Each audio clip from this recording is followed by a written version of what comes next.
Durante esta mañana vuestra, ¿vale? Voy a estar comentando CubeSats. Creo que ya sabéis qué es lo que son. Son pequeños satélites que nacieron con eso, con una forma de cubo, ¿vale? De 10 centímetros de lado, y empezaron como unas plataformas puramente educacionales, que como iré comentando después, y hoy en día se utilizan para misiones científicas, incluso misiones científicas interplanetarias. No voy a hablar de ello porque me voy a focalizar en lo que hemos estado haciendo en la Universidad Politécnica de Cataluña en Barcelona, ¿vale? Es lo que un día así un poco de WhatsApp, ¿cómo le íbamos a llamar? Pues CubeSat, pues CubeCat, ¿vale? Y de ahí, pues que veréis que todos nuestros satélites llevan el nombre de 3CAT, ¿vale?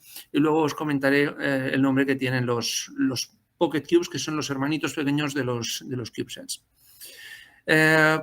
Como ya me han presentado, soy Adriano Camps, estoy trabajando en el Departamento de Teoría de la Señal y Comunicaciones de la Universidad Politécnica de Cataluña desde el año 93, en observación de la Tierra, fundamentalmente por radiometría de microondas y otras técnicas pasivas. También estoy afiliado al Instituto de Estudios Espaciales de Cataluña y desde hace 2 semanas, por eso estoy ahora haciéndolo desde el hotel aquí en Alain, en Emiratos Árabes, soy profesor visitante en la Universidad de Emiratos Árabes Unidos. Bueno, la charla de hoy, o las charlas, porque son 2, es la primera parte, me centraré más en lo que son una introducción a los CubeSats, cuál es el escenario, cómo se ha llegado a la situación actual y dónde estamos. No podré ser completamente exhaustivo, ¿vale? Después me centraré en lo que han sido las actividades que hemos ido haciendo dentro de la Universidad Politécnica de Cataluña y cómo hemos ido de alguna manera a parar ahí viniendo de hacer teledetección. Después en el punto 4 comentaré lo que son las misiones, lo que le llamamos los CubeCats, y también las nuevas que van a venir ahora, que son los PockCats, ¿vale? Que son los Pocket Cubes, que ya os comentaré más adelante. Y después, un poco para acabar, cerraré esta primera parte con cuáles son las tendencias en observación de la Tierra, ¿vale? Con pequeños satélites. En la segunda parte, ¿vale? Creo que valía la pena recoger pues 15 años de experiencia en desarrollo de CubeSats, y para aquellos que quieren comenzar programas de CubeSats, ¿vale? ¿Cuáles pueden ser algunas de las lecciones aprendidas? Eso será la parte 2 que haremos después del descanso. Bueno, pues si uno piensa cuál ha sido la evolución del sector espacial, al principio, ¿vale? De lo que es la era espacial, los satélites eran pequeños. Si pensamos en el Sputnik, que se lanzó en el año 57, pues era una bola de unos 80 centímetros de lado. Aquí tenemos una foto, ¿vale?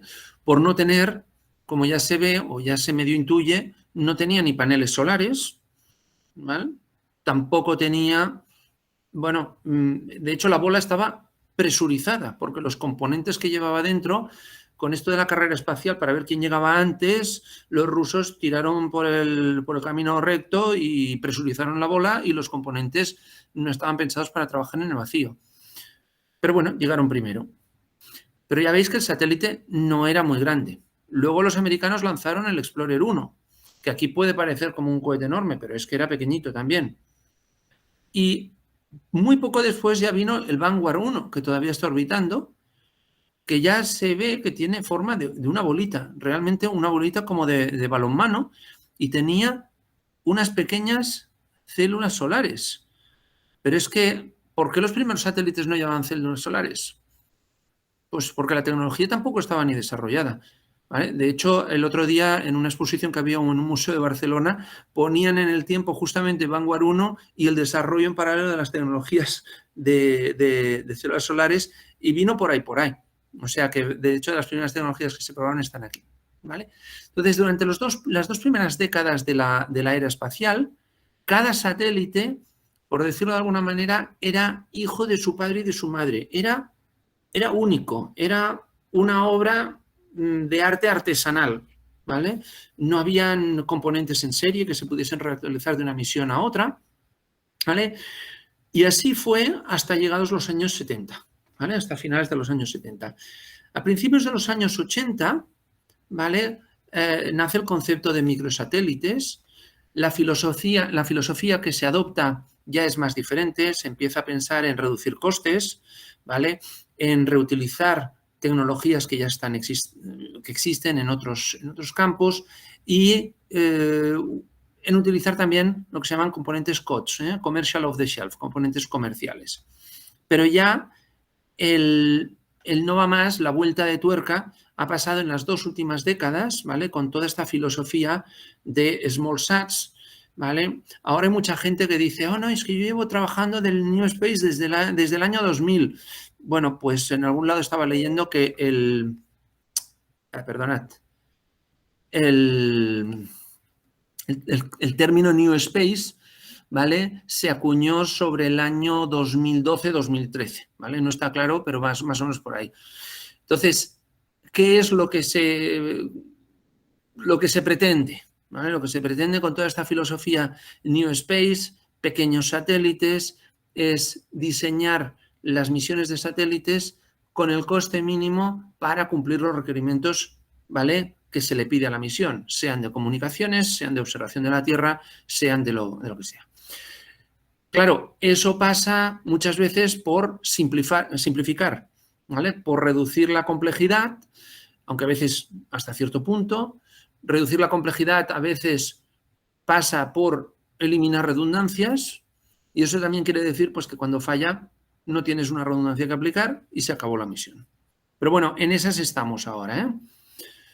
Entonces, supongo que ya lo sabéis, pero para aquellos que no lo sepan, ¿qué subsistemas tiene un satélite? Bueno, pues lo primero que tiene que tener es un sistema, ¿vale?, que le proporcione energía, ¿vale? La mayor parte de los satélites tienen paneles solares, sobre todo si están alrededor de la Tierra, si van en misiones que van hacia planetas interiores, más o menos hasta Marte.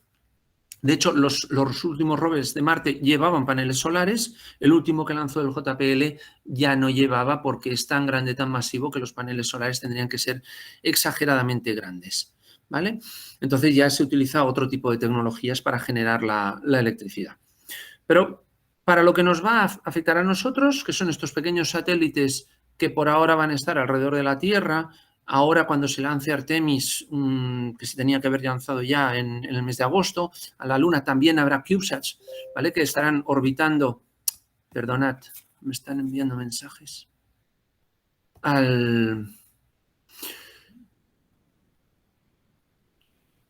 ver, lo que está diciendo, ¿vale? Habrán CubeSats que irán a la Luna, ¿vale? ¿Qué más subsistemas tiene? Perdonad, no sé cómo decirle, ya que no me sigan enviando.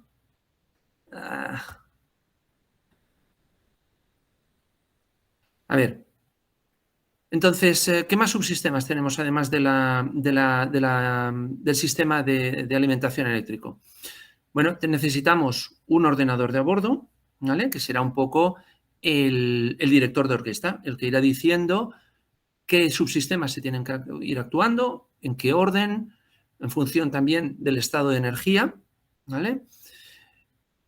Tendrá que guardar los datos en la memoria para después enviárselos al siguiente de los subsistemas, que será el sistema de comunicaciones, para que cuando esté en contacto con la o las estaciones terrenas, pues pueda descargar los datos. El sistema de comunicaciones, pues evidentemente necesitará transmisores, antenas y demás. Y después no todos los satélites, pero sí que la mayoría, incluso hoy en día los CubeSats, tienen sistemas de determinación de la actitud y del control de la actitud, ¿eh? La actitud es, pues como yo digo, los estudiantes, ¿no?, cuando a veces están en clase y están aburridos, que están ahí todos apoyados, pues esa actitud, ¿vale?, es cómo están mirando a la pizarra, pues es cómo el satélite está mirando a la superficie de la Tierra. Entonces, para eso hacen falta pues, sensores y actuadores, que son básicamente volantes de inercia, que cambian su velocidad, o electroimanes, que son magnetorques, ¿vale?, lo que se llaman en la jerga magnetorques. Y después, evidentemente, las cargas útiles. Entonces, el concepto de CubeSat nació en el año 99, cuando 2 profesores, Jordi Puig-Suari, que de hecho es catalán, es del lado de Barcelona, y de hecho el primer curso lo hizo en la Escuela de Telecomunicaciones de Barcelona, donde yo estoy, pero después ya se marchó a la Universidad de Purdue, en Estados Unidos, en Indiana, y de allá acabó de profesor, ¿vale?, en el Politécnico de California. Pues entre el profesor Jordi Puig-Suari y Bob Twiggs de Stanford, los dos profesores de ingeniería aeroespacial, claro, sabéis que en Estados Unidos son muy, bueno, tienen dinero y son muy de, como llaman allá, de hands-on, de hacer cosas, ¿vale? Menos teoría y más hacer cosas. Pues resulta que a pesar de que tenían proyectos para hacer pequeños satélites, duraban tanto que a los estudiantes, en los 4 años que estaban haciendo el grado, no les daba tiempo a pasar por todas las etapas de la misión. Entonces dijeron, esto hay que cambiarlo, hay que hacerlo que vaya más rápido, que sea más efectivo, más sencillo. Y entonces lo único que hicieron fue diseñar este estándar de aquí, ¿vale? Que es el estándar que define la envolvente mecánica del satélite CubeSat y cómo tiene que interfacear con esta caja de aquí, ¿vale? Que es lo que se llama el deployer, el desplegador. De tal manera que el que diseña el satélite ya no tiene que preocuparse de cómo va a unir el CubeSat, el satélite, al anillo del cohete, ¿vale? Que eso es un problema que requiere certificaciones, muchos test y demás. Pues ese problema queda solucionado porque pasa al lado del deployer. Además, los deployers inicialmente eran abiertos, después ya todos cerrados, para que si durante las vibraciones del lanzamiento se rompiera alguna cosa, todas las piezas quedasen contenidas dentro de esta caja y no dañasen al satélite principal, que puede costar pues centenares de millones de dólares o de euros. También definieron lo único, el formato de las placas interiores, que es el PC104, y ya está, no definieron nada más. Entonces, esto que empezó pues como una cosa puramente académica, se llegó a convertir en un de facto, en un estándar. Y los primeros CubeSats se lanzaron 4 años más tarde, ¿vale?, en un Eurocot, ¿vale?, que es los antiguos misiles, ¿vale?, reconvertidos intercontinentales reconvertidos a cohetes. Uno de los primeros kits que salieron para desarrollar los CubeSats lo desarrolló una empresa que se llamaba Pumpkin, ¿vale? Entonces, bueno, pues aquí está la caja, ¿vale?, lo que es la envolvente del CubeSat. Aceptaba 5 tarjetas de circuito impreso, ¿vale? Evidentemente, enseguida esto se quedó corto y aparecieron los CubeSats de lo que se llaman 2 y 3 unidades. La unidad es un cubo de 10 centímetros, 2 unidades es 2 veces más alto y el de 3 unidades es 3 veces más alto, o sea, 10 por 10 por 30 centímetros. Bueno, y el kit incluía, pues eso, un onboard computer, nada del otro mundo, ¿vale? Un Texas Instrument FM 430, un transmisor, ¿vale? Que tampoco, bueno, una fuente de alimentación lineal, que era un desastre, porque encima no estaba pensada ni bien ni para espacio, y como lineal no es muy eficiente, pero bueno. Y lo que no incluía pues eran los paneles solares, que en aquella época eran muy caros, ni las antenas y evidentemente la carga útil tampoco. Hoy en día uno puede encontrar un montón de empresas, ¿vale?, que nacieron y que vendían diferentes subsistemas. Y entonces, bueno, pues en principio eso te da una flexibilidad, puedes comprar la fuente de alimentación de aquí, el onboard computer de allá, juntarlo todo, ¿vale? Pero como pongo en otro lado, no es plug and play, ¿vale? No es juntas y empieza a funcionar, no, es plug and pray. Hay que rezar para que funcione, porque yo os puedo decir que a veces entre del mismo fabricante, ¿vale?, el pineado aquí en estos conectores de aquí era diferente, ¿vale? Es decir, una EPS y un onboard computer con pineado diferente. O sea, digamos que a veces yo creo que se ha pecado de un exceso o de una arrogancia y ha faltado control de calidad. Pero bueno, eso ha llevado a que, bueno, pues muchos subsistemas están disponibles, pero a pesar de que están allá, no es un kit, ¿vale? No es un Lego, ¿vale? ¿Vale?, que uno se compre la caja y una tarde se lo monte, ¿vale? Eso ha sido un abuso del lenguaje que yo creo que ha hecho mucho daño, ¿vale? Compañías ha habido muchas. Después, en la segunda parte, ya comentaré un poco cuál es la tendencia que yo veo ahora en este campo. Como comenté antes, pues al principio el CubeSat nació con una unidad, ¿vale? Eso es lo que se definió en el primer estándar. En aquel entonces solamente cabía una payload, una carga útil, que era una única PCB, y después todas las demás, ¿vale? Pues ya no te cabían más cosas. Entonces, enseguida empezaron a crecer los CubeSats. O sea, toda la idea de hacerlos pequeños, pues enseguida comenzaron a crecer. Tenemos los de 2 unidades, de 3 unidades, de 6 unidades, que son 2 por 3, ¿vale? De 12 unidades y también hay de 16 y que yo sepa hasta de 27, ¿vale? Entonces, bueno, las tarjetas se pueden poner en diferente orientación, eso ahora no, creo que es un poco irrelevante, pero uno ya empieza a intuir que dependiendo de la aplicación, cuando necesite más potencia, pues va a necesitar paneles solares desplegables, ¿vale? Nos vamos a ir a formatos más grandes.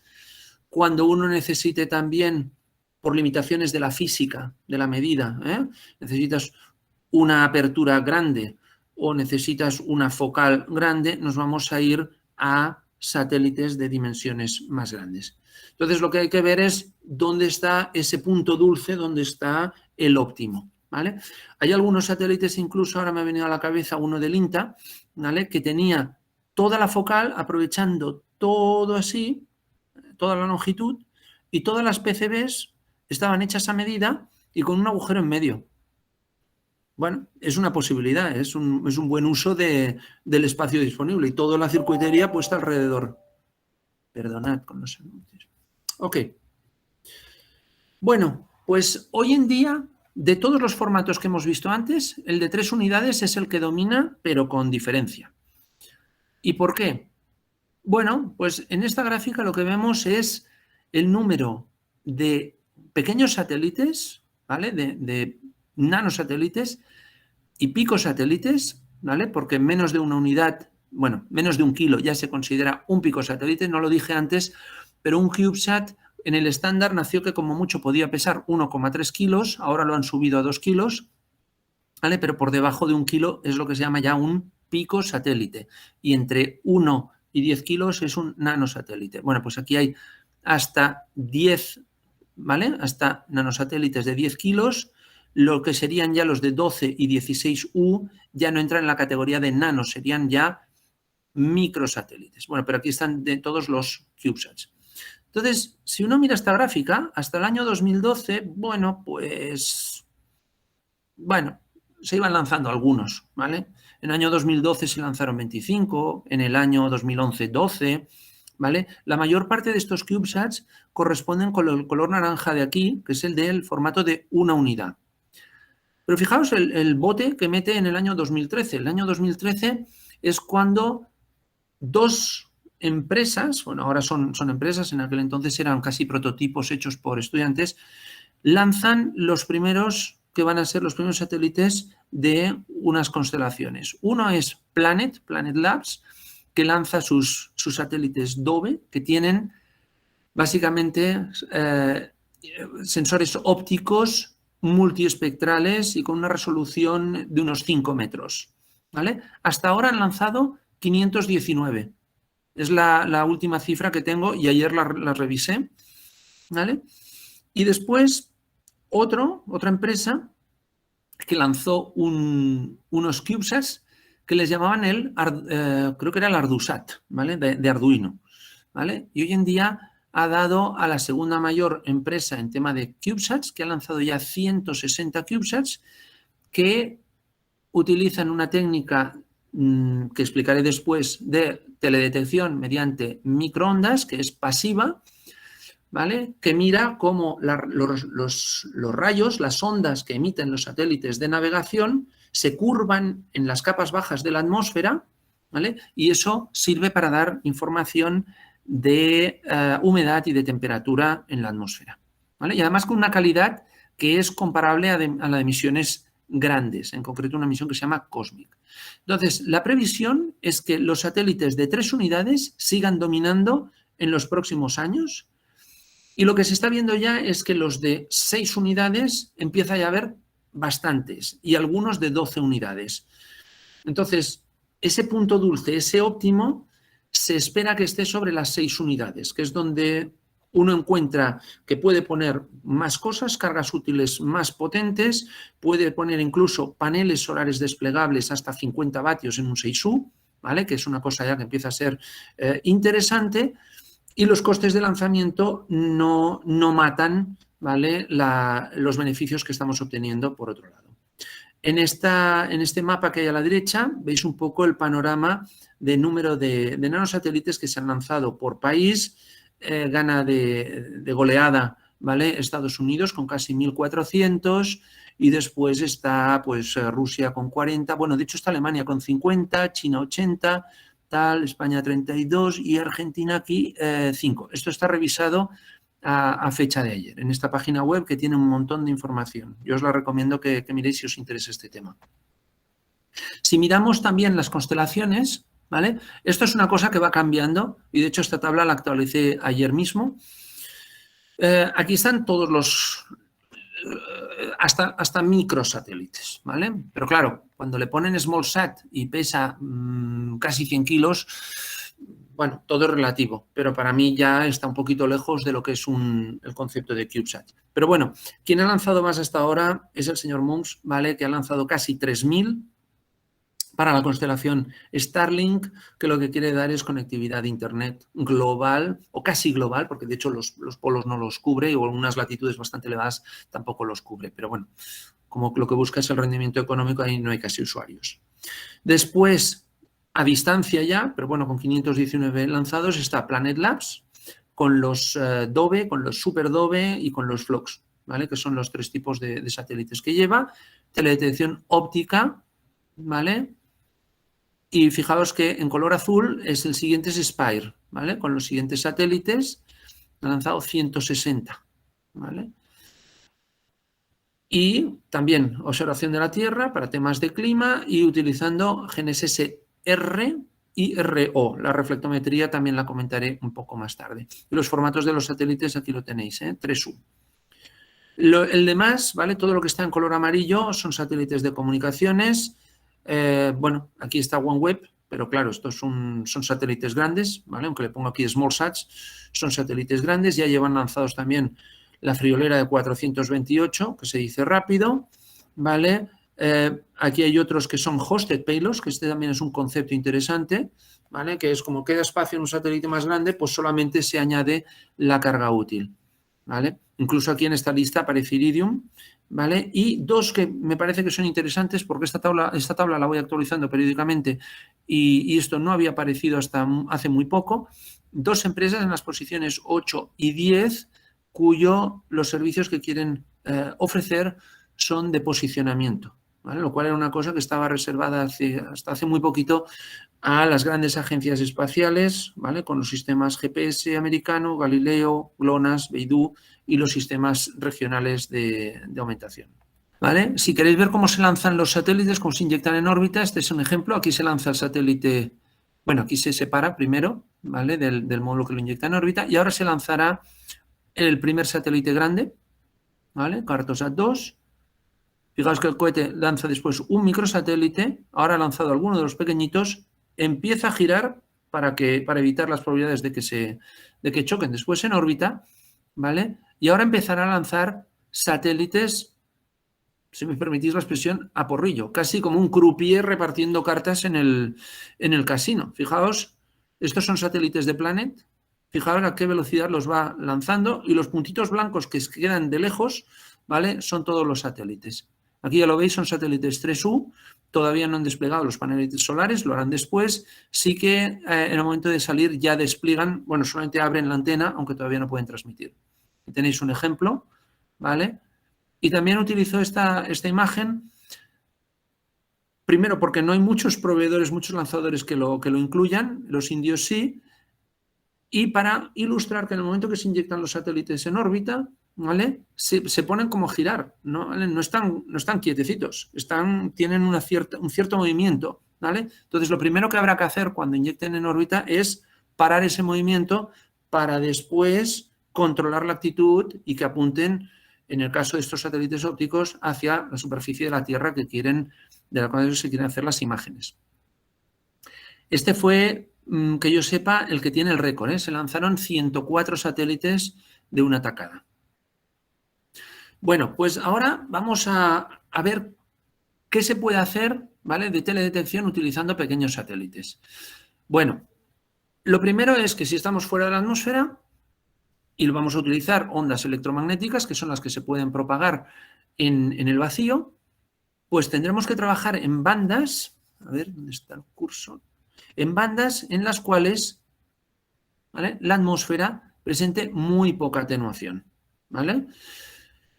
Entonces, esas bandas al final se reducen a las bandas de microondas, ¿vale? Desde las bandas de, bueno, onda corta, si me apuráis, ¿vale?, desde aquí, hasta números redondos 200 gigahercios, más o menos, ¿vale? Porque también hay picos por ahí de absorción y demás, pero bueno, números redondos. Después ya la atmósfera es muy, muy opaca, ¿vale? Hay algunas bandas muy, muy estrechas que, bueno, que la transmisión es, pero ya veis que estamos hablando de atenuaciones brutales, más de 100 dB, o sea que prácticamente no pasa nada. Hasta que entramos después en otra banda dulce, ¿vale?, donde la atmósfera es transparente, aunque tiene picos y valles, que comienza en el infrarrojo, continúa en el visible y después acaba en la frontera con el ultravioleta.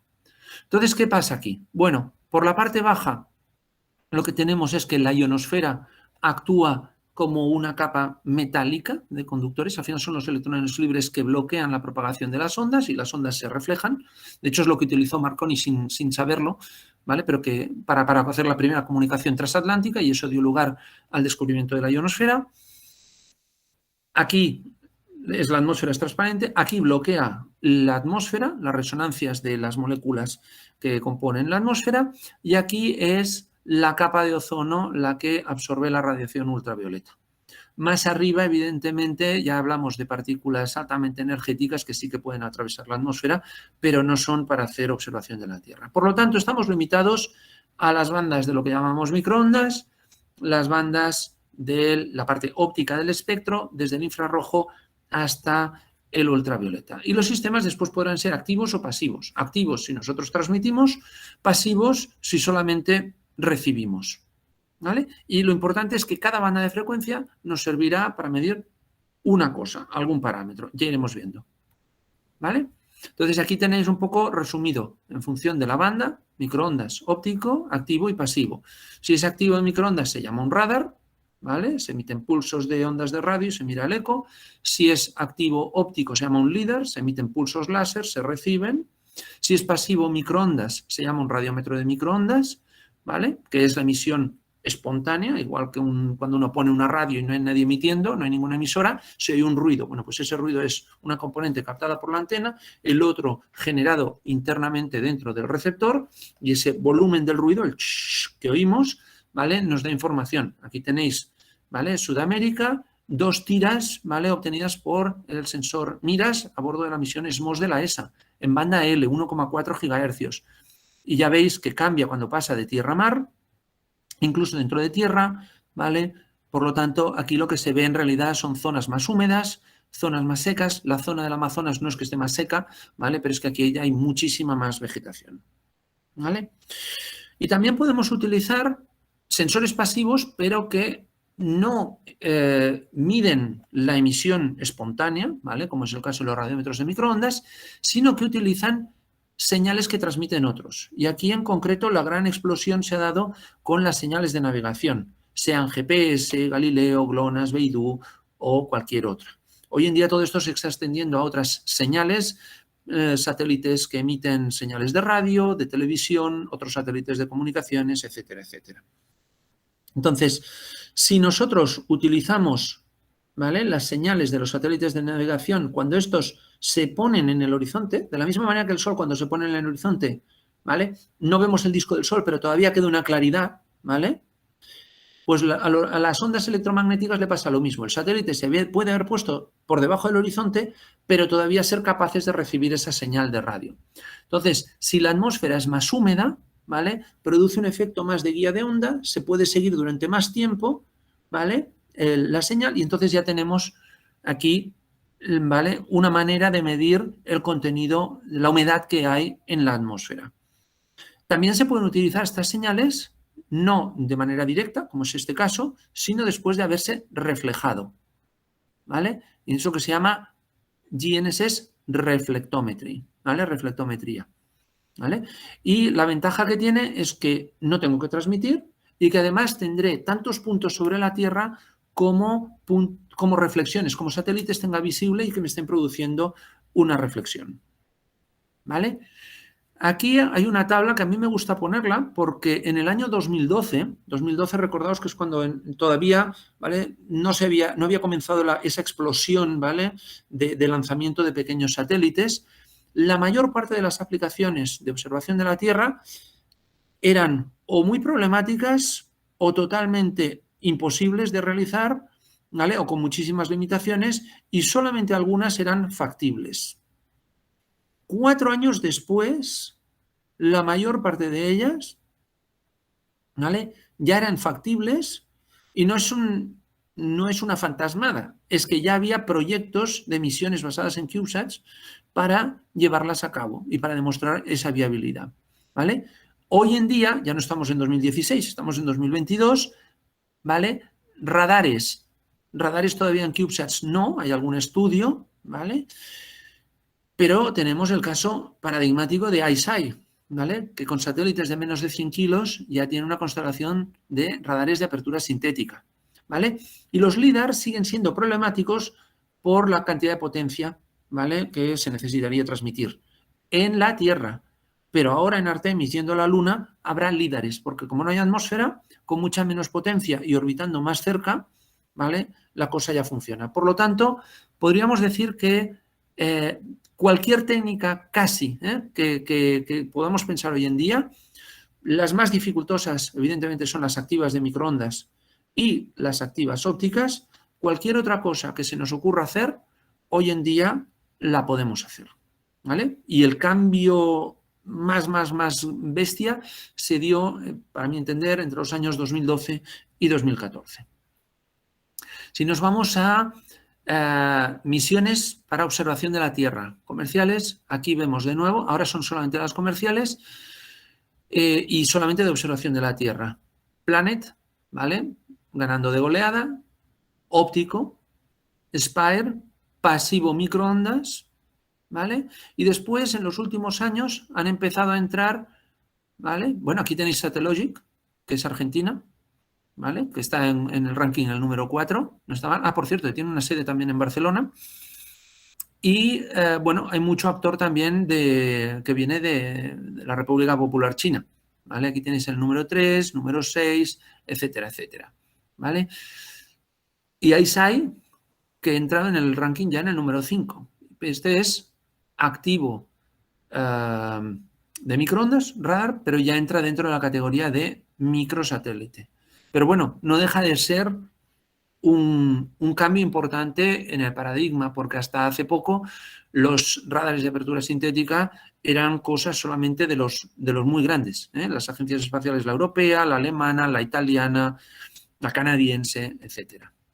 Bueno, España también tiene uno, el PAZ. Ok, entonces, ¿CubeSats para qué? Bueno, pues como todo producto, ¿vale? Encuentran su nicho, ¿vale? En aquello que es lo que se llama en inglés una killer application, ¿vale? Algo en lo cual son imbatibles, ¿vale? Que no lo puedes hacer de ninguna otra manera mejor. Entonces, ¿cuál es el problema de las constelaciones hechas con el old space, ¿vale? Con la manera tradicional? Bueno, pues si pensamos, incluso, por ejemplo, con los Sentinels del programa Copernicus, bueno, pues tenemos dos satélites de cada familia. De algunos en algún momento dado se espera que pueda haber 4, ¿vale? Pero, por ejemplo, con el SAR ya tenemos uno que se ha muerto, o sea que aunque lancen los otros 2, ya pues como mucho nos quedarían 3. Entonces, ¿qué pasa? Que el tiempo de revisita, bueno, no está mal. Para Europa tener cubierto todo cada 2 o 3 días, pues ya está bien, ¿no? Pero es que Planet dice, yo no lo he podido comprobar, que si tú le das una target, ¿vale? Un punto sobre la Tierra que necesitas hacer la imagen y se lo pasas, en media hora uno de sus satélites te puede haber hecho la imagen y te la puedes enviar. Claro, estamos hablando de media hora frente a 2 o 3 días. Eso es imbatible. No solamente eso, sino que ahora hay satélites ya que empiezan a proporcionar vídeo en tiempo real, lo cual yo había visto algunas cosas. Ya vi un satélite alemán en el cual movían la cámara en el satélite con un joystick, como si fuese un videojuego. Entonces ya es, wow, increíble. Bueno, pues lo que se espera es que en los próximos años, hasta 2026, el mercado de observación de la Tierra desde satélite vaya creciendo a un 9, ¿vale? Casi un 10% anual. Eso quiere decir que en 5 años este 9% va a crecer todo más de un 50%. ¿Vale? Y de hecho, es curioso, pero la curva aquella que se veía en los lanzamientos por año, para preparar esta charla miré la misma curva que tenía de hace, creo que era como 5 o 6 años. Y todas las previsiones que había, ¿vale? Para los años actuales, se han quedado cortísimas. Cortísimas. Es decir, hablaban como mucho de estar lanzando 200 satélites al año y hoy en día, volvemos para atrás, se están lanzando, ya lo veis, 600, 300, o sea, las curvas iban todas por aquí, ¿vale? Entre los 100 y 200 en el mejor de los casos, y se están lanzando un montón. También es verdad que el año 2022, ¿vale? Se lanzaron muchos que habían quedado parados por el tema del COVID, ¿vale? Pero es igual, aunque vosotros esto lo redondeéis por aquí, es del orden de un 50% más de las previsiones optimistas, ¿vale?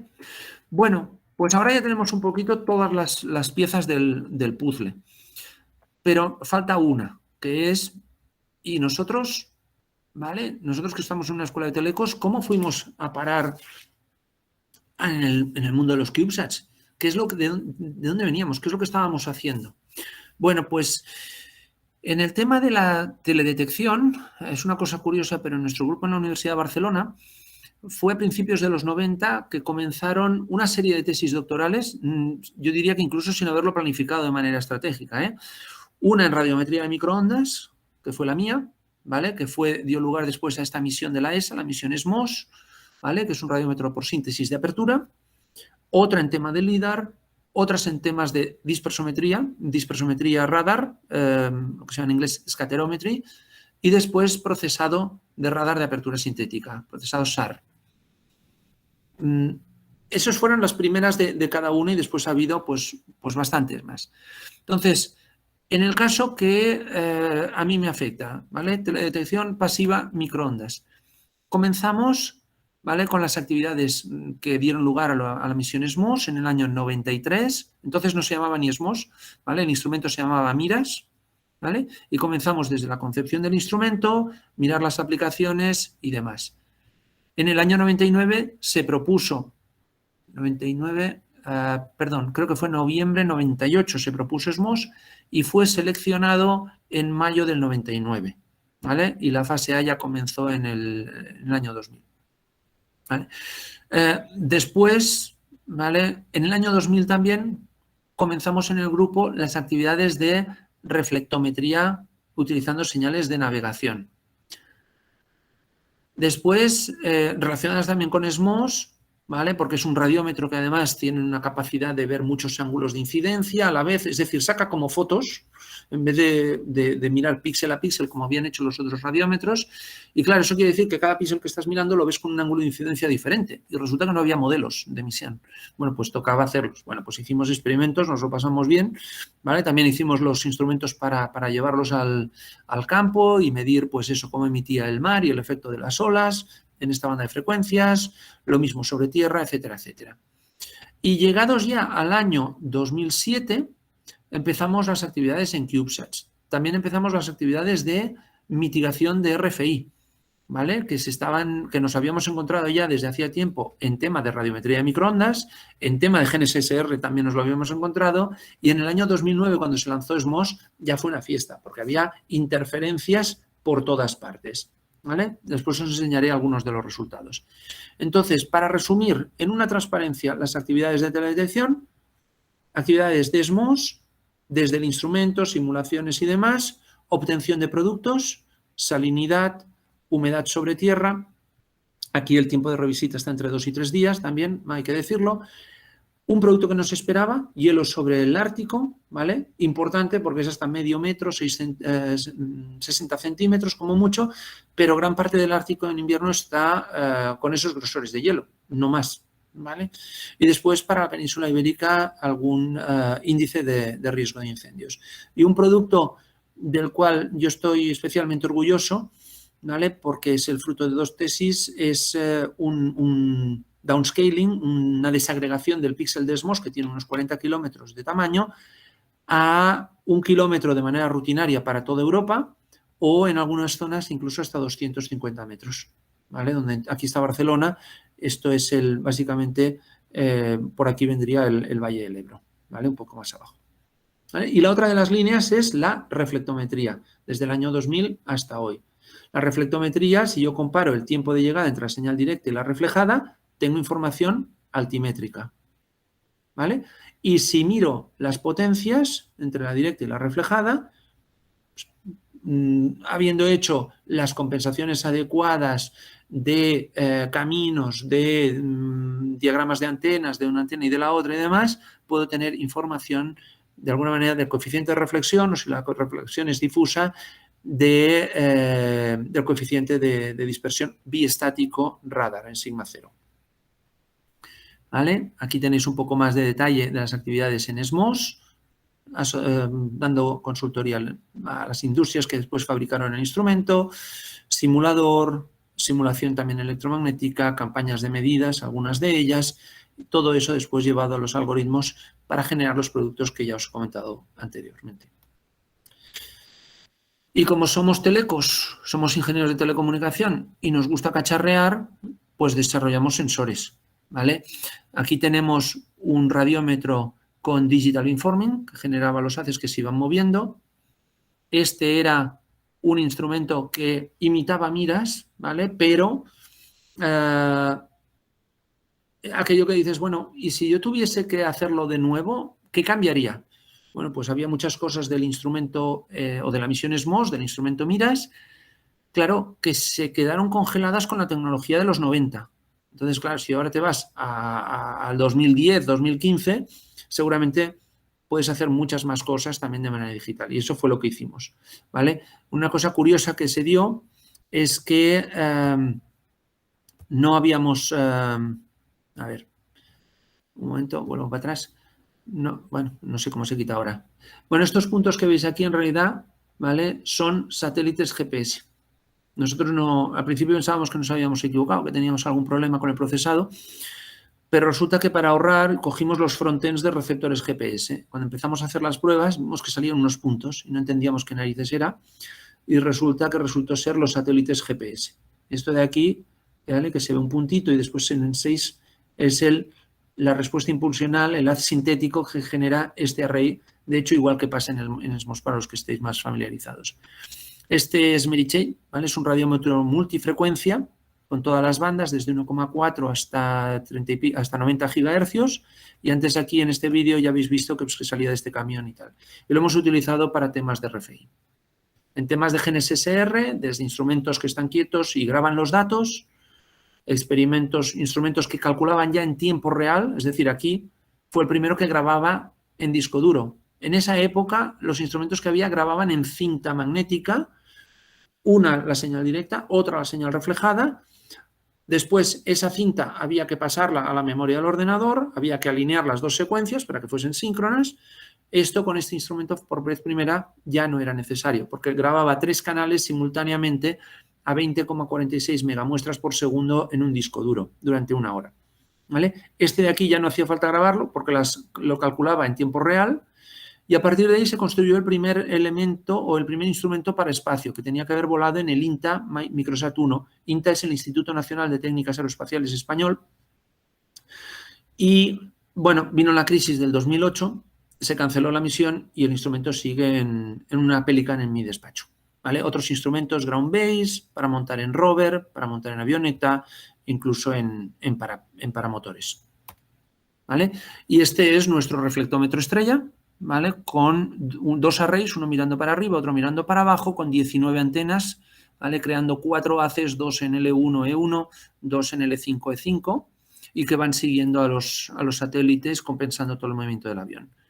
Y aquí ya llegamos al primer reflectómetro embarcado en un CubeSat, ¿vale? Fijaos, estamos hablando del año más o menos 2012, ¿vale? Aunque se empezó a hacer antes. La payload ocupa la mitad, ocupa 3 US, ¿vale? De los 6 en total que tiene el satélite. Esta es la antena que mira para arriba y que coge la señal directa hacia el cenit.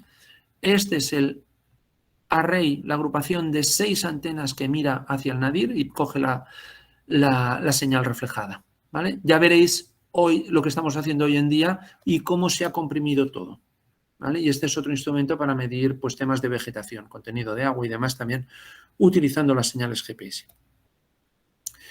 Y la otra pieza del puzzle que quedaba por aquí es el tema de las interferencias, ¿vale?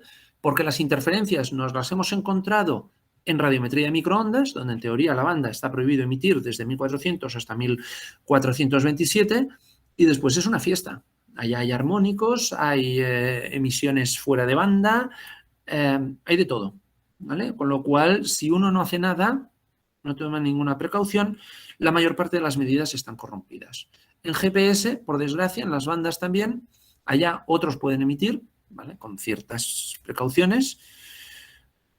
En L1 no, en L5 sí, y después resulta que es otra fiesta, ¿vale? Que hay un montón, se pusieron de moda los jammers, ahora ya estamos también con spoofers, ¿vale? Y entonces aquí hubo que empezar a desarrollar alguna cosa. Y desarrollamos este instrumento que, puesto entre la antena y los receptores, aumenta la resiliencia de los receptores entre 20 y 30 dB, dependiendo de la señal, si es GPS Galileo, y del tipo de receptor. Pero la mejora es sustancial. En el EGX hay la relación entre la interferencia y el ruido, y en el EGI la SNR. ¿Vale? Y aquí veis, pues, eso en el dominio del tiempo, dominio de la frecuencia, cuando no hay el interferidor, cuando no está el mitigador, cuando está el interferidor pero no el mitigador. En el dominio del tiempo es todo ruido. En el dominio de frecuencia, no sé si podéis ver aquí, pero se ve como todo el espectro está sucio y ningún satélite se puede traquear. Y después de activar, pues se ha limpiado mucho la señal y el espectro está bastante más limpio. Y ahora llegamos con todas estas piezas, ¿vale? O sea, radiometría de microondas por un lado, GNSS-R por otro lado, o sea, pasivo microondas. Y ahora ya sabemos por qué. Pues porque los pequeños satélites no tienen mucha potencia, ¿vale? Por lo tanto, no hay activos de microondas. Lo más pequeño que hay es ICEYE y ya están con microsatélites de 100 kilos, ¿vale? Pero en CubeSats nada, ¿vale? Por lo tanto, este es nuestro nicho. Además, como hay RFIs en los dos campos, con mitigación de RFI, ¿vale? Y bueno, pues ¿dónde estamos? ¿Cómo empezamos? Empezamos en el año 2007, ¿vale? Desarrollando lo que después le llamamos el CubeCat-1, ¿vale? No sé por qué ahora aquí me ha salido cortado, pero es CubeCat-1, que tenía 7 demostradores tecnológicos, ¿vale? Un CubeSat de una unidad. Nos costó 7 años, luego lo comentaré con más detalle, hasta que lo tuvimos listo para lanzar. Y después yo os comentaré lo que pasó, pero la historia se repite. Fue la primera invasión de Ucrania por parte de Rusia, ¿vale? En aquel entonces los cohetes que se utilizaban, los Dnieper y los Rokot, se integraban en Ucrania, se lanzaban desde territorio ruso y a partir de entonces se acabó esta fiesta. Algunos CubeSats ya se habían integrado, el nuestro todavía no. Se repatriaron todos y hubo que esperar, en nuestro caso, hasta el año 2018 para encontrar otra oportunidad de lanzamiento, porque se perdieron muchos cohetes. Poquito a poco fuimos construyendo este laboratorio, ¿vale? Es un laboratorio muy pequeño, ¿vale? Tenemos una sala blanca, clase 7, con un pequeño shaker para CubeSats de hasta 6 unidades, una pequeña thermal vacuum chamber también para CubeSats de hasta 6 unidades, y después tenemos toda la parte de radiofrecuencia, etcétera, la tenemos fuera. Y la gracia de esto es que lo hemos imbricado mucho dentro del programa de estudios de ingeniería de telecomunicación y los estudiantes, desde que están haciendo el grado y después el máster y después el doctorado, pueden trabajar y hacer los proyectos sin, digamos, sin trabas burocráticas, porque todo es muy, muy sencillo, queda dentro de la casa. También tenemos una caja negra, ¿vale? Pintada por dentro con una pintura similar al Vanta Black, que tiene una reflectividad muy baja, con unas bobinas de Helmholtz y un cojinete de aire, ¿vale? Que tiene muy poca fricción, que es para realizar los test de actitud. Y para hacer el seguimiento de los satélites y enviar los telecomandos, comenzamos con una ground station en Barcelona, que la teníamos montada en el año 2012, ¿vale? Cuando fuimos ya en preparación para el lanzamiento de CubeCat 1 en el 2014. Y cuando se fue a lanzar el primer satélite, que acabó siendo CubeCat 2, que se lanzó en agosto del 2015, resulta que en esos 3 años había habido una proliferación tan grande de los dispositivos inalámbricos que el nivel de ruido en Barcelona, medido con una antena y con el analizador de espectros, había subido 18 dB. ¿Vale? Entonces era imposible medir nada. Bueno, transmitir sí, pero recibir nada. Acabamos haciendo el control del satélite pues desde estaciones de radioaficionado que estaban fuera de Barcelona, pero aquello fue un fiasco muy grande y nos acabamos moviendo a un observatorio astronómico, ¿vale? Que está situado más o menos a unas 2 horas y media en coche de Barcelona. Después de CubeCat 1 le siguió CubeCat 2, que ya os lo he enseñado antes, con una misión de GNSS-R. Esta es la antena que apunta al nadir. Este fue el momento que se integraba justo en el deployer, ¿vale? Y esta caja, la que se ve de color azul, ya es la que después se atornilla, por decirlo así, al cohete, al lanzador. La misión CubeCat 3 se canceló, ¿vale? Tenía que haber sido un sensor multiespectral, siguiendo con la misma aviónica que tenía CubeCat 2, ¿vale? Se canceló, no entraré en los detalles, pero mañana hará 5 años que en las calles de toda Cataluña pues hubo un poco de revuelta, por decirlo así. ¿Vale? Todo aquello fueron unos periodos un poco movidos.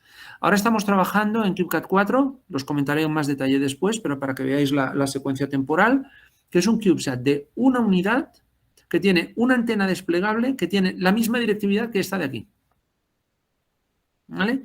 Y el receptor es una radio definida por software que hace lo mismo que lo que teníamos aquí. ¿Qué es lo que ha cambiado? Pues unos 10 años. ¿Vale? Es decir, puedo hacer lo mismo o más con mucho menos peso, con mucho menos volumen, con mucha menos potencia. ¿Vale? Y lo que antes me requería un 6U, ahora lo puedo hacer con un 1U. Pero os diréis, ostras, ¿no habías dicho antes que había cosas que venían determinadas por la física? Sí.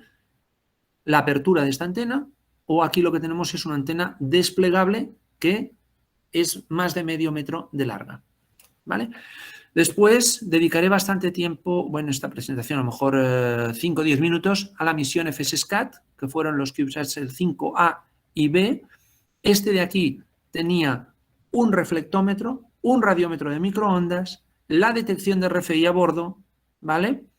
Y el B tenía un sensor óptico hiperespectral con un chip de inteligencia artificial. Esto no lo hicimos nosotros, esto fue el sensor y la placa de inteligencia artificial lo hizo otro grupo, y después entre los dos había enlaces de RF y ópticos.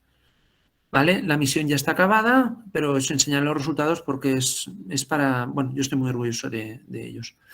Otras 2 misiones en las que estamos trabajando ahora son la 6, es una hosted payload, esta de aquí, que ya comentaré, en un satélite de Emiratos Árabes, y esta de aquí, el 7, que es otra hosted payload, FMPL3, la evolución de esta de aquí, ¿vale? En este otro satélite que es para temas de aumentación de GNSS. Y este es el futuro proyecto que tenemos, que os lo explicaré porque este tiene bastante guasa. Bueno, los CubeCats, ¿vale? Los CubeCats es una mezcla, ¿vale? De CubeSat y evidentemente las dos instituciones que de alguna manera han contribuido a hacer este proyecto posible. Por un lado, la Universidad Politécnica de Cataluña y el Institut de Estudis Espacials de Cataluña. Entonces, al principio el satélite se llamaba UPCSat-1, no muy original, como todos los ingenieros, pero después, ¿vale? Cuando el Instituto de Estudios Espaciales de Cataluña dijo que quería pagar el lanzamiento, pero que el nombre había que cambiarlo. Entonces se nos ocurrió este, CubeCat, ¿vale? Que es así como se pronuncia CubeCat, como CubeSat, ¿vale? Pero con el 3, así lo hacemos un poquito diferente. Y bueno, pues ahí está. Estructura, una unidad, 7 demostradores tecnológicos, ¿vale? Aquí no están, bueno, algunos experimentos científicos en total, ¿vale? Desde un pequeño experimento para generar energía aprovechando el gradiente de temperatura entre dentro y fuera, un experimento de una célula solar diseñada en la universidad, un sensor de oxígeno monoatómico, un transistor de grafeno, etcétera, etcétera. Y lo único que pusimos así, como pequeños experimentos, era una cámara VGA, para tener algo que enseñar así a la gente normal de la calle, y un contador Geiger. Y después había un experimento que no llegó a funcionar, ¿vale? De medida de transferencia inalámbrica de potencia. Aquí tenéis el satélite. Si os fijáis, los paneles solares son diferentes de los que en última instancia acabaron volando, ¿vale? Eso fue así porque esto fue cuando se integró la primera vez, ¿vale? Pero después se repatrió y después se volvió a enviar. De hecho, no 4 años después, porque hubo varios intentos, ¿vale?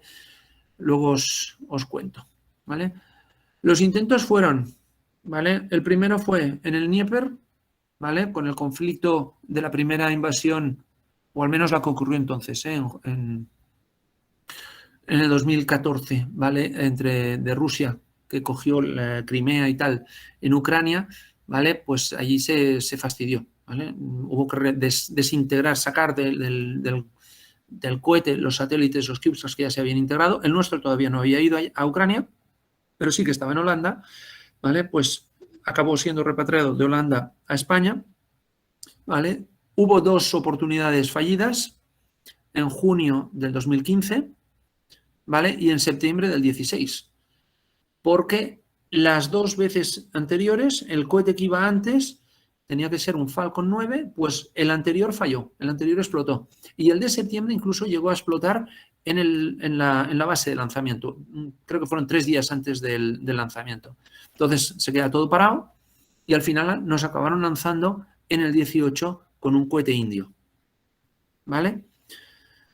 Pues así acabó la cosa. CubeCat 2, lo había comentado ya, esta es la payload de reflectometría, ¿vale? Implementando diferentes técnicas de reflectometría. Las antenas son de doble banda y de doble polarización y en principio podía seguir GPS Galileo y también GLONASS y Beidou, ¿vale? Se hicieron los 2 modelos, el modelo de ingeniería y el modelo de vuelo. Los test ambientales, los 2 eran idénticos, o sea, los 2 se podían considerar como modelos de vuelo. Y la idea era reutilizar el modelo de ingeniería como modelo de vuelo después de CubeCat 3. ¿Vale? Aquí, lo que pasa es que ahora no puedo, a ver si puedo. A ver si me sale, no sé. No se quita, a ver. Bueno, aquí había una animación, pero bueno, es igual. Era para simular, o para enseñar que al principio era la simulación del control de altitud, ¿vale? El satélite se mueve de manera caótica, de manera random. Lo primero que hay que hacer es frenarlo, ¿vale? Y después ya entraba en modo nominal. Si la potencia bajaba, entraba en modo sun-safe, ¿vale? Y si todavía bajaba más, entraba en modo de lo que se llama de survival, modo de supervivencia, ¿vale? Ahora sí que se ha puesto el vídeo. Aquí son los test de vibraciones en el antiguo laboratorio que teníamos, ¿vale? Ahora está todo en la sala blanca, que es la que veis en la transparencia de abajo. Ahí, en la figura de abajo. ¿Vale? CubeCat 2, en el momento de ser integrado en el deployer. Aquí está. Aquí se ven estos muelles, ¿vale? Estos agujeritos. Esto es interesante porque después se puede aprovechar el espacio. Y este fue el lanzamiento de CubeCat 2, ¿vale? Que se lanzó con un cohete larga marcha 2D, Long March D2, desde China. Y la verdad es que fue un éxito. El satélite principal El satélite principal era el satélite de comunicaciones o para probar temas de comunicaciones cuánticas, un experimento en el cual China se puso por unos años por delante. De hecho, creo que el satélite se llamaba Quantum.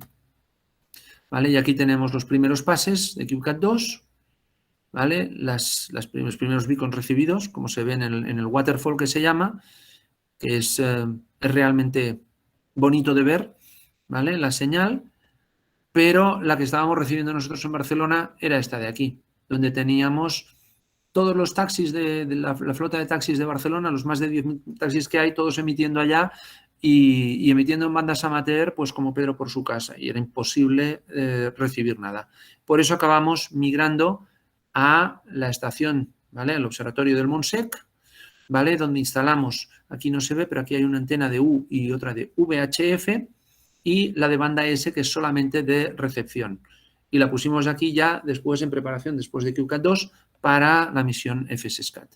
Está en un sitio privilegiado, son 1.600 metros por encima del nivel del mar, no hay ruido eléctrico apenas y se puede ver. Y de hecho, si tenéis curiosidad, podéis hacer una captura de pantalla y mirar en estos links de aquí y veréis si funcionan, que deberían funcionar, pero bueno, basta que lo diga para que hoy haya algún inconveniente, pero tenéis las cámaras en tiempo real que apuntan a la antena de banda S y a las antenas de U y VHF. CubeSat-3, que llevaba una cámara multiespectral, muy parecida a la del próximo satélite que se lanzará dentro de la iniciativa New Space del Gobierno de Cataluña. ¿Vale? El Gobierno de Cataluña hace 2 años aprobó un plan estratégico de New Space para promocionar que empresas provean de servicios al Gobierno de Cataluña, y estos servicios, si solamente se pueden dar mediante imágenes, por ejemplo, este es el caso, ¿vale? Pues que lo dan con satélite, pues la idea es fomentar la industria, ¿vale? Relacionada con el New Space en Cataluña, ¿vale? Entonces, este proyecto quedó, ya lo digo, abortado, porque hace 5 años mañana la situación en Cataluña fue muy tensa y aunque había dinero para hacerlo, no se podía llegar a ejecutar. Y entonces ahí quedó la cosa. Ahora se está volviendo a llevar a cabo y de hecho se lanzará en breve, antes de final de año.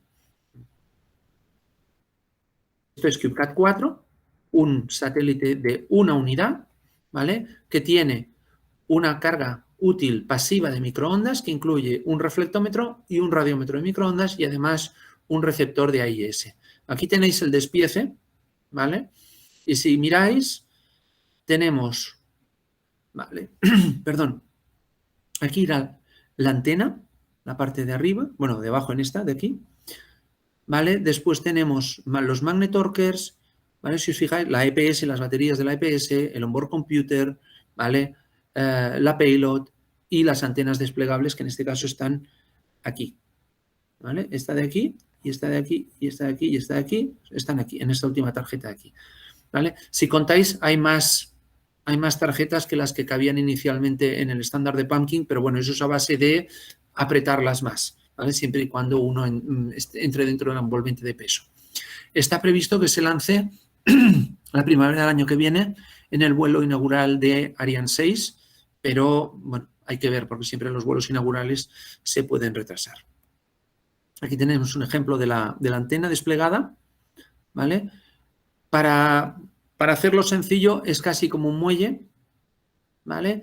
Pero no se despliega toda de golpe, sino que se va desplegando por etapas. Entonces aquí por la parte de detrás hay toda una serie de circuitos, ¿vale? La antena tiene unos anillos intermedios, ¿vale? Con unos hilos que se van quemando secuencialmente y así el despliegue se va haciendo de manera más progresiva. No se despliega todo de golpe porque podría moverse y podría llegar a chocar contra los paneles solares y entonces dañarlos.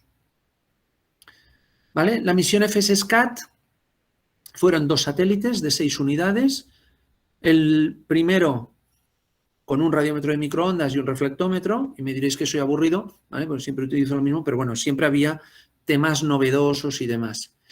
Y el segundo tenía una cámara hiperespectral, ¿vale? Entonces, cuando ya comenzamos y ganamos el concurso, el Copernicus Masters, y ya empezamos la implementación, la ESA nos dijo que no teníamos que poner la cámara que nosotros queríamos poner, que teníamos que poner una de una empresa holandesa que se llama Cosine, ¿vale? Que tenía el sensor Hyper Scout. Y luego pusieron el experimento este de inteligencia artificial. Pero bueno, en cualquier caso, la idea seguía siendo la misma, utilizar los datos conjuntamente del radiómetro y de Hyper Scout de la misma manera que habíamos hecho con SMOS para desagregar el píxel. O sea, de alguna manera, en FSSCAT converge los casi 30 años de investigación que habíamos llevado a cabo en todo el tema de radiometría de microondas y GNSS-R. ¿Vale? Al margen de eso, bueno, las aplicaciones, humedad, extensión y grosor de hielo, las veremos después, y testear conceptos de federaciones de satélites. Es decir, ahora tenemos constelaciones, todas las constelaciones están ahí, pues eso, muy bien formaditas. Las de Planet y las de Spire son un poco más ad hoc, ¿vale? Porque se van lanzando cuando se pueden y como se pueden, aunque tienen control de actitud, y a veces juegan con el drag atmosférico para irse separando y ponerse bien en órbita, ¿vale? Pero cuando hablamos de federaciones, o quizás el término más correcto serían confederaciones, ¿vale? Uno piensa en satélites que puedan compartir recursos sin pertenecer, sin ser iguales, sin pertenecer a la misma familia, ¿vale? Y todo eso es un tema que, para poner un símil, ¿vale? Alguien le llamó el Uber del espacio, ¿vale? Tú puedes contratar un coche, los coches pertenecen a personas diferentes, etcétera, pero al final lo que hay es una aplicación que los pone todos en común, a los usuarios que necesitan unos servicios, ¿vale? Con los que aportan los coches, ¿vale? Aquí está un poco más del detalle de las cargas útiles y quién hacía qué. Nosotros nos encargamos, bueno, a una cosa, también cuando ganamos el premio, uno de los requerimientos que puso el entonces director de observación de la Tierra, que ahora es el director general de la ESA, es que eso se tenía que hacer en un año, lo cual es una auténtica locura, pero bueno, se intentó, y eso pasaba porque las plataformas había que darlas a alguien, y ese alguien pues fue una empresa que en aquel momento se estaba instalando en Europa, que era Tyvak International, que ahora comentaré. Entonces, nosotros nos ocupamos del receptor. Aquí tenéis la antena, que si os fijáis se parece a la de CubeCat 2, pero ahora es doble banda. La banda de radiometría de microondas, 1400 MHz, y la banda L1 de GPS o de Galileo, que es 1575. Este es el receptor. De hecho, cabía en una unidad, pero teníamos una unidad y media, pues se aprovechó toda. Y los dos transceptores que establecían la comunicación entre los satélites. Y aquí está la Ground Station. Después, Golbjerg Space, que es un spin-off que se montó en Tallinn del otro profesor, Alessandro Golbjerg, que era el otro co-IP de la misión, ¿vale? Que proporcionó los enlaces ópticos entre satélites. Cosine proporcionó el Hyper Scout, que es este sensor de aquí. Y esta tarjeta aquí que se añadió en el último minuto, ya justo unos días antes de empezar a integrar, eso fue una decisión muy arriesgada, pero bueno, al final funcionó, el experimento FISAT-1, ¿vale? Que es una tarjeta con un Movidius para detectar cuando había muchas nubes y eliminar esas imágenes para no bajarlas a tierra, ¿vale? Deimos, ¿vale? En Portugal fue el contratista principal económico de la misión y fue haciendo los subcontratos a todos los partners. Se encargó del segmento terreno, ¿vale? El segmento terreno del procesador, porque las antenas son las que os he enseñado antes aquí, ¿vale? Y Tyvak proporcionó las plataformas, hizo el interfaz y como no cedió los códigos para los telecomandos del satélite, era el único que podía operarlos, ¿vale? En principio deberíamos haberlo hecho nosotros, pero nunca nos llegaron a dar los códigos. Y después, evidentemente, está la ESA, que puso todo su saber hacer, ¿vale? Promovió el Copernicus Masters y demás. Y os presento ahora rápidamente algunos de los resultados. ¿vale? Como teníamos los dos sensores GNSS-R y radiometría en el mismo instrumento y con las mismas prestaciones, pues empezamos a probar. A ver, ¿qué pasa si intento recuperar humedad utilizando imágenes solamente las multiespectrales? De hecho, como se hacía ya desde hace mucho tiempo con algunos métodos, bueno, pues sale lo que sale. ¿Qué pasa si combino multiespectral con radiometría de microondas? Pues mejora.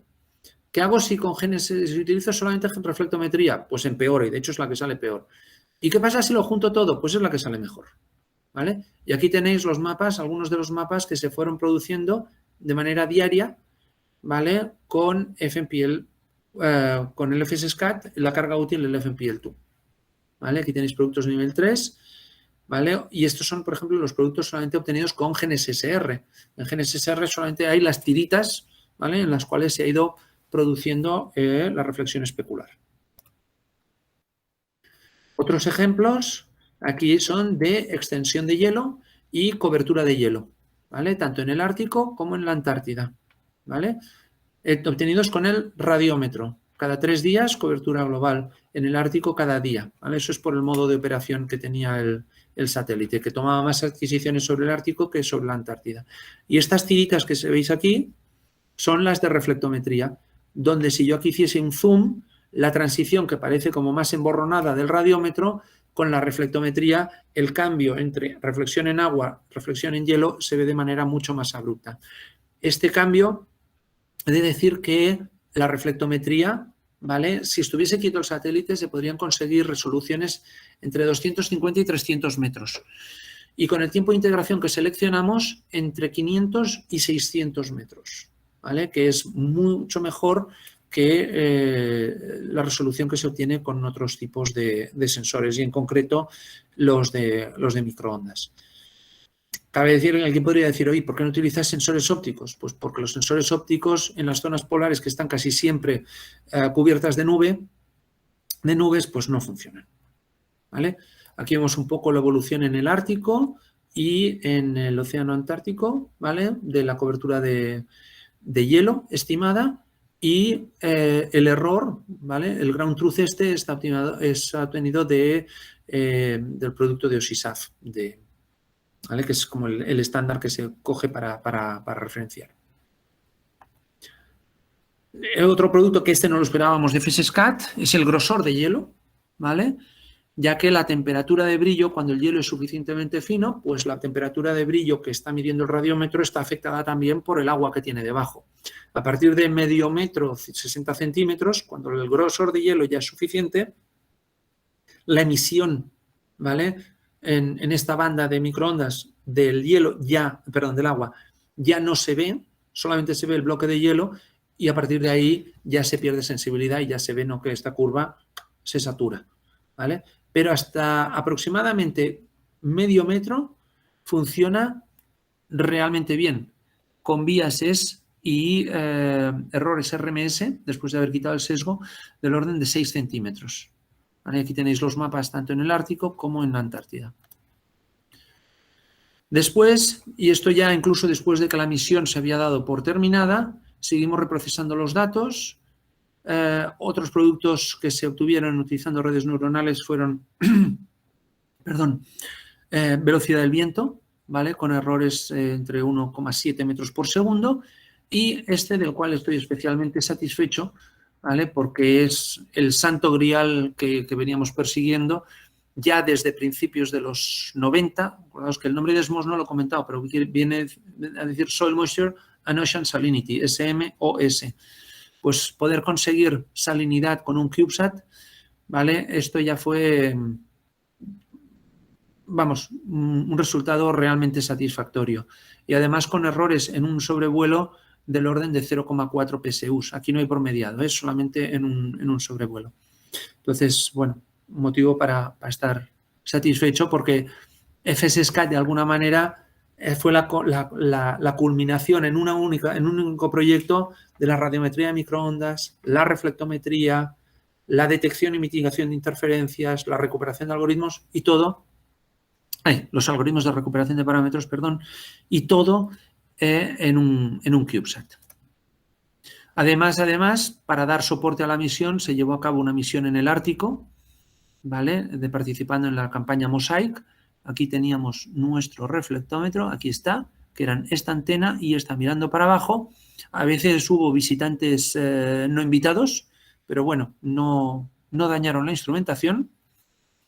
Y lo importante es que con estas técnicas lo que pudimos acabar de llegar a ver es incluso el grosor de la nieve que está encima del hielo y también obtener el grosor del hielo a lo largo del año que duró el experimento Mosaic. Las otras misiones en las cuales estamos participando son el experimento RITA, ¿vale? Que es una cámara multiespectral, perdón, hiperespectral, porque son 25 bandas, son más de 10, por lo tanto es hiperespectral. Después también tiene un radiómetro de microondas, que son estos 3 parches de aquí, y esta antena de aquí, parche, es para un experimento de IoT con LoRa, ¿vale? Esto, hay otras cargas útiles desarrolladas por la Universidad de Telkom en Indonesia y Kyotech en Japón, ¿vale? Y la plataforma la pone el NSSTC, el National Space Science and Technology Center, asociado a la Universidad de los Emiratos Árabes Unidos. Otro proyecto que tenemos en colaboración con NSSTC UAU es la misión GNSS GNSS Augmentation System, donde nosotros contribuimos con esta agrupación, ¿vale? De 4 antenas, que será un reflectómetro de señales en L5, y estas 4 antenas que están aquí se ven plegadas, ¿vale? Que son para un experimento de centelleo ionosférico. Y este es el frontend de RF y la payload toda ya ocupando una unidad en el satélite. Gané un poco de tiempo. Entonces, la misión CubeSat-8, ¿vale? Esta estamos ya empezando a implementarla, ¿vale? No tenemos lanzamiento y todavía hay que desarrollar muchas cosas, pero tenemos un 6U, ¿vale? Con una cámara multiespectral polarimétrica para temas también de ionosfera, una antena desplegable para hacer radioocultaciones GNSS RO, y en la parte de arriba, en 2 unidades y media, se desplegarán 2 Pocket Cubes, y de hecho el tercero que teníamos previsto se ha cambiado por un motor iónico que dará propulsión al satélite para subir la órbita y compensar el rozamiento atmosférico de esta antena desplegable, ¿vale? Y dentro de las actividades también estamos, dentro de un proyecto, de una iniciativa del IECubo, estamos desarrollando Pocket Cubes. Pocket Cubes son los hermanitos pequeños de los CubeSats. Estos son picos satélites, pesan 250 gramos y son cubitos que hacen 5 centímetros de lado, ¿vale? De hecho, los 2 primeros, porque este de aquí no lo lanzaremos, los 2 primeros serán réplicas de los que estamos haciendo ahora para IECubo, ¿vale? Esto esperamos que para la primavera del año que viene ya esté listo, ¿vale? Y les llamamos los POCATs, ¿vale? En vez de Pocket, los POCATs, ¿vale? Que es un kit, ¿vale? Donde todas las PCBs, todo el software y todo estará en abierto en un GitHub para que quien quiera lo pueda reproducir. ¿Y por qué lo estamos haciendo? Pues porque me había contactado gente de Argentina, de Estados Unidos, de Túnez, de Omán, de India, de China incluso, de Italia. Me decían, ostras, Adriano, si yo quisiese intentar hacer esto que tú has hecho, ¿cómo lo harías? Le digo, pues mira, no empieces por un CubeSat. ¿Por qué? Pues porque es demasiado caro y la curva de aprendizaje es muy, muy lenta. Tan lenta que le va a acabar la paciencia a tus patrocinadores, ¿vale? Y eso ha llevado a que mucha gente acabe comprando ya la plataforma, le pone una cosita y nada, en 2 años ya lo tiene hecho, porque el sponsor no tiene paciencia. Le digo, bueno, pues empecemos por algo más sencillo y un poco más masticado, que son los Pocket Cubes, y que uno puede encontrar lanzamientos hoy en día por unos 15, 20.000 euros, mientras que lanzar un CubeSat está entre 80 y 100.000 euros, ¿vale? Además, se utiliza o se puede utilizar el estándar de transmisión LoRa, ¿vale? Y si buscáis en internet TinyGS, veréis que hay una red entera de estaciones de recepción amateur que pueden recibir los paquetes que vaya transmitiendo el Pocket Cube. Por lo tanto, esperamos que esto pueda servir para para ayudar a que otros equipos en otras universidades y en otros centros pues, puedan introducirse en este campo de manera más fácil. Otros temas en los cuales hemos estado trabajando, y ahora aceleraré porque estoy llegando ya al final del tiempo de la primera hora, si acaso dejamos las preguntas o para el descanso o para después, ¿vale? Temas de federaciones de satélites, ¿vale? Misiones virtuales donde se unen de diferentes constelaciones, actividades de soporte también hemos estado haciendo en el laboratorio con globos estratosféricos, ¿vale? Para testear los instrumentos antes después de ponerlos en un CubeSat. Fue el caso del instrumento Pícaro, que después voló en CubeCat 2, ¿vale?